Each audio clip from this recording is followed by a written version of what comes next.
Hey guys, it's time for the top 10 games of 2015. These are the best games as objectively decided by yours truly. Alright guys, I just wanted to make this video because I wanted to talk about some of the games that I enjoyed the hell out of this year. I've been having a ton of fun gaming lately. I really enjoy some of the new systems, and I'm curious what you guys think as well. I want to know what games you guys loved this year. But anyway, before I delay any further, let's get into number 10. This is going to be an odd choice. It's Resident Evil Revelations 2 by Capcom. This is a game that just got overlooked everywhere. I didn't see this on anyone's top 10 list, which is kind of odd to me because the first Revelations was very well received. It was considered this return to form for the Resident Evil series, where 5 and 6 just kind of got strange and a little too over the top and too actiony, while then Revelations took it back home to that core Resident Evil 4 gameplay, that genre-defining gameplay, and really hit it out of the park. And Revelations 2, I think, was a great game as well. Some people thought it got a little too actiony towards the end, and I know what they're talking about, but I disagree. I thought the entire experience was very solid. There are two main paths going on in this game, where the game for a period of time follows Claire, who's been trapped on this island, tons of biological crazy shit going down, zombies everywhere, and then Barry, who gets this distress call from Claire at some point in time and decides that it's gonna be up to him to save her. And the game goes back and forth between these two different points of view and the characters each one meets, and it's just really interesting. Solid third-person shooting. I enjoyed the heck out of it.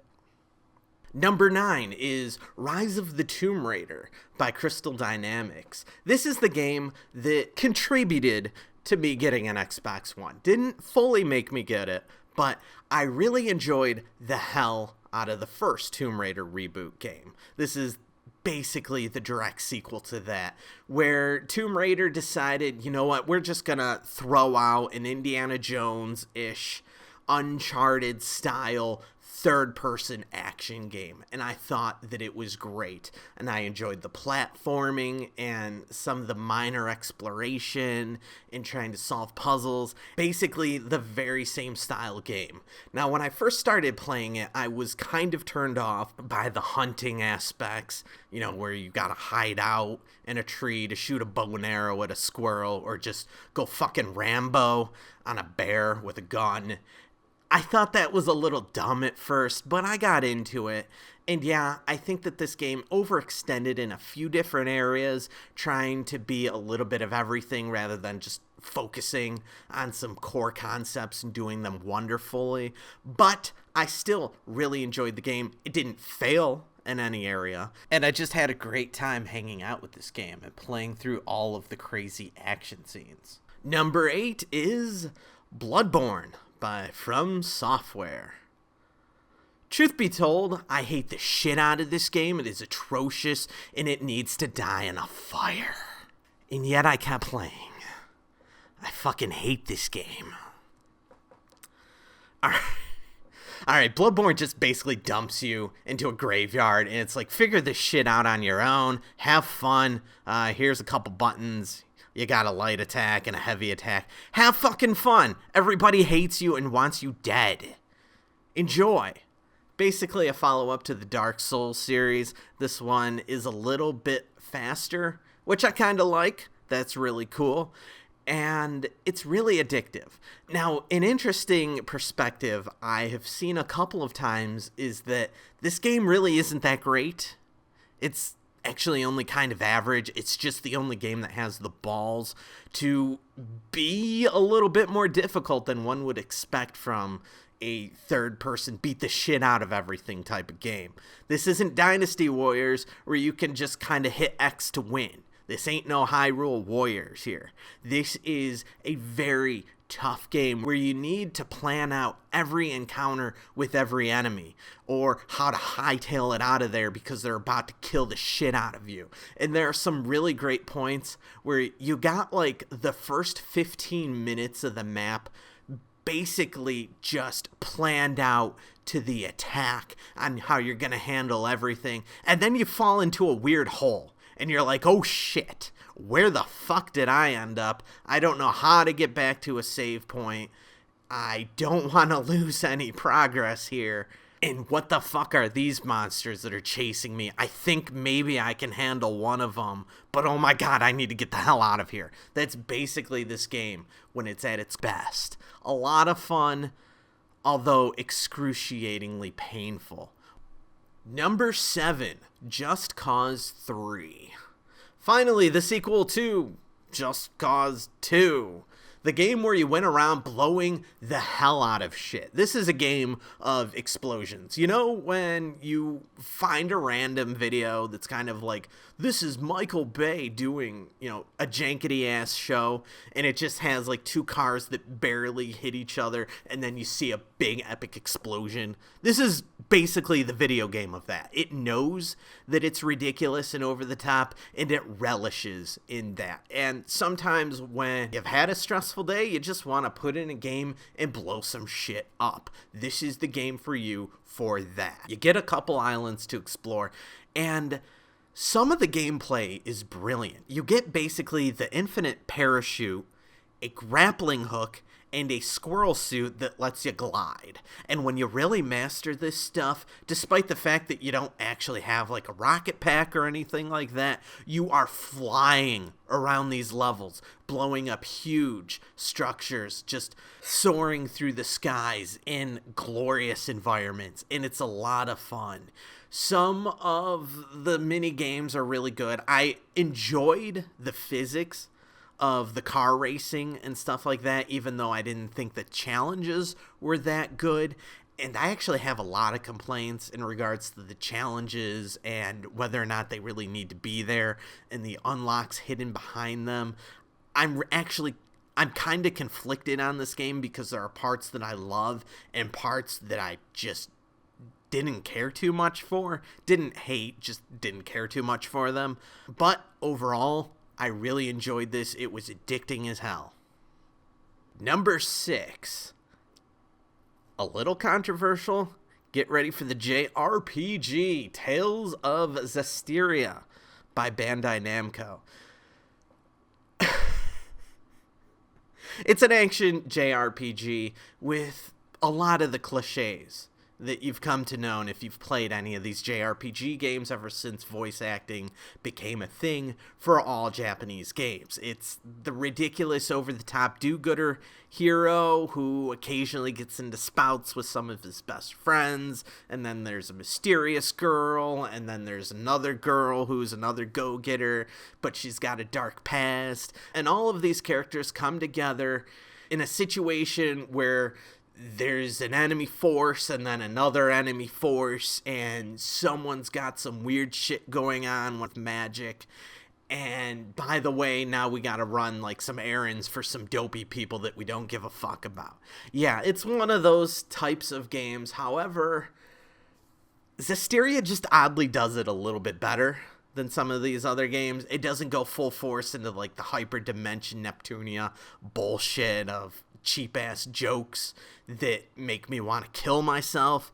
I don't know if I'm really explaining this well in a way that makes people want to play it, but the atmosphere was gorgeous, and it's a coming-of-age tale for a lot of different characters that all come from different aspects of life, and there's this interesting, like, hierarchy of humans, and then these angel-type characters, and their relations over the decades and centuries and such of how they communicate with each other and how much they have to do with each other. And I just really enjoyed the experience. It was a pleasant game to play.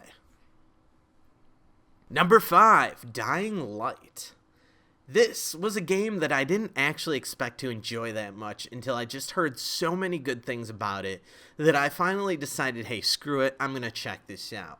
Techland developed this, and they're the original creators of Dead Island, which I didn't actually enjoy that much. It was just kind of clunky to me. I'm actually curious to go back and try that game again, because maybe I will find some more appreciation for it. But it really felt like Dead Island was the training wheels for what became Dying Light. The parkour in this open world gameplay is a game changer. I just know that other games now are going to want to include this, where you got your Mirror's Edge. Remember that game that was the third-person parkour style running game? Well, they basically take that and put it into an open world environment where there's these fucking zombies that want to eat your fucking brains out. And you infiltrate this society, try to figure out who all the different players are and who wants to kill who. And you're kind of playing different sides, at least for a while before, shit gets turned sideways. The action was fun. Beating the brains out of zombies with lead pipes was fun. Shooting dudes was fun. It was just a great game. I was really surprised by this. Number 4 is Axiom Verge by Thomas Happ Games. This game was made by a single person, and it's been said that it is very much like Super Metroid, which it kind of is. But then Thomas Happ, the guy who created this, he's basically said that, I can see how people would make that comparison. On the surface, it is very much like Super Metroid. However, there are a lot of aspects under the hood that make it its own game. It's got this sci-fi digital thing going on where I'm reluctant to spoil anything because it's kind of told over the course of the entire game of just exactly what is going on. But basically, yes. Your character is stuck in a digital world. How he got there, what are these weird talking statue things that can't seem to move anywhere, that are oddly prophesizing you for some reason. Who the hell are these people? What's going on? Very interesting. And the gameplay is very fun. It plays out in a style that is like Super Metroid in terms of being a Metroidvania style game, but the weapons are very unique, the bosses are very unique, and beyond the structure, it's very much its own game, and it's a fun as hell game. I really enjoyed exploring the different areas, trying to trudge through some stuff that's just really difficult at first until you figure out how everything works together and what are the best weapons to use. Good old school style game. Really recommended. Number 3 is Rocket League by Psyonix. This game is like that odd choice that's making every top 10 list. It's like, oh my god, look at this. It's remote control style cars, but they're playing soccer and it's really fun. But I gotta tell you guys, the physics on these cars are perfect. The car responds exactly how you think a car playing soccer should be responding. And the nuances are great, where you get the double jump and the turbo that recharges, and just the subtle things that impact a match. Like if you can hit the ball with just the right tilt, it sends it flying in just the right way. And it's fun to play when you don't know what's going on and you're just driving like a maniac, trying your best. Every once in a while you get this crazy goal, then it goes into the replay and you're like, holy shit, I'm awesome at this game. I just drove up the wall, did a crazy jump, a flip, and just slammed this fucking ball into the net. I am Jesus. And, then you're flopping all over the place for the rest of the match. But there is nuanced skill that you can learn over time. And you can play one-on-one, and you can play with a team, and you can play with a team that has no cohesion, and you can play with a team that really has going on with team strategy, where everyone is playing very intelligently. The scope of this game is really good. Number 2 is Fallout 4 by Bethesda. Alright, let's get it out of the way. A lot of people said Fallout 4 was basically like Fallout 3, which, okay, so what? This game, I enjoyed so much. It became so addictive. I probably should not have played this because it had me ignoring other priorities in life. And it had me missing some sleep because it's really just that good of an overall experience. So in this game, it takes the perspective of a person who goes underground, is in a capsule, and survives the nuclear holocaust that just decimates the rest of the planet. Now you're coming out, and you got some vengeance to make happen because some fuckers decided to kill your spouse, and they kidnapped your baby. And supposedly your baby is still alive, but what's he doing? What fucker took him? You don't know. The story's really interesting where you break out of your capsule, it's like 100 years later, and the world's gone to hell. And you can revisit your hometown that you played in the prologue, and it's just fucking decimated, but you can find your house, and your little baby crib, and even your pet robot remembers you. And then you're checking out the rest of the world, and there's some definite conspiracies going on. There are some people behind the scenes that are pulling some strings, but it's going to take a lot of legwork to figure out just who the hell these people are and get to the bottom of everything. And you're going to have to make some alliances and some enemies. And there's some varying story paths that you can go that are very different. The combat is interesting. It's hard to call Fallout 4 combat good. And the majority of the time I was playing this game, the combat was more of a thing I feared in between getting from one point interest to another.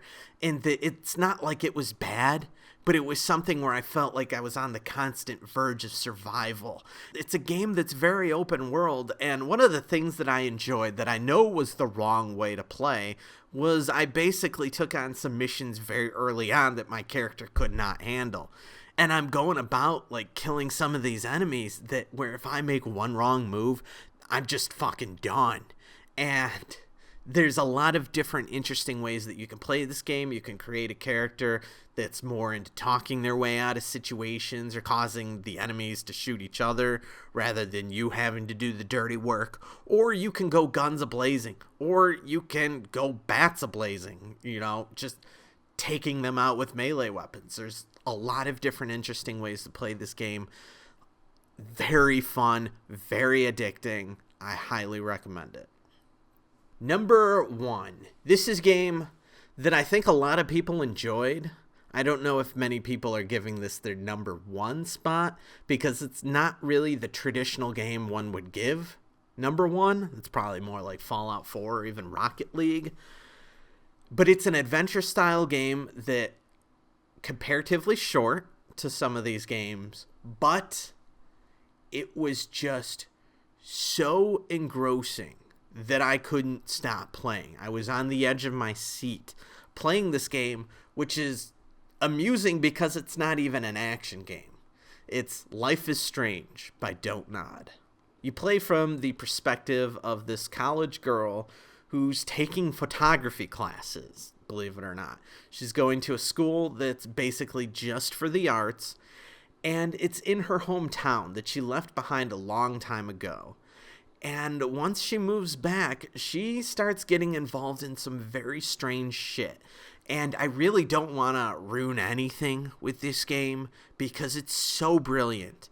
But it involves time travel. Think of, like, the first time you watch Back to the Future 1 and 2, and you're like, oh my god, this movie is so clever, and how they're going back and forth and, like, just manipulating different events, and just how interesting it is from one perspective versus another.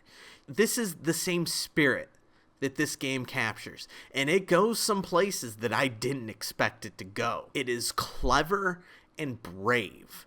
The characters talk like real characters. The voice acting was phenomenal. And even though I'm making these comparisons to Back to the Future, not saying that this game is Back to the Future, it's got its own take on things. Just saying it's like that initial experience of seeing Back to the Future, where it's like, wow, this game is actually doing some stuff that I haven't seen before, and it's very clever. I loved these characters. I loved the conflict.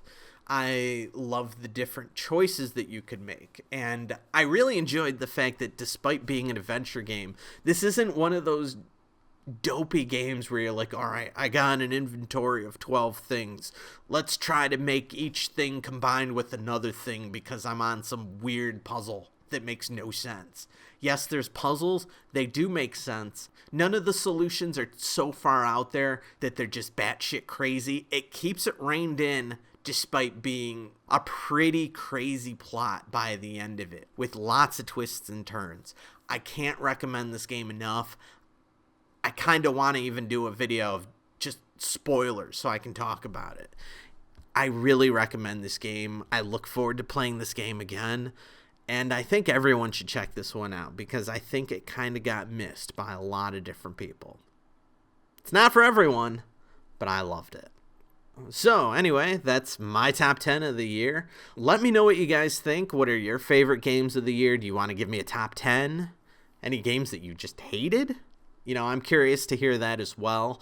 I'm thinking of doing a video where I take the games that you guys were loving and I just give my perspective on them. If I played them, but they didn't make my top 10 list, I'm going to tell you why. Or if they almost made my top 10 list, or if there's just something about them that really turned me off, I'll tell you that as well. So I am definitely interested in hearing what you guys think. And also, I know I haven't been making many videos lately. There's been a lot of stuff that went on last year. If you're curious on my take on anything, let me know, and I'll perhaps make a video on that as well. So anyway, like it, subscribe it. Thanks for watching.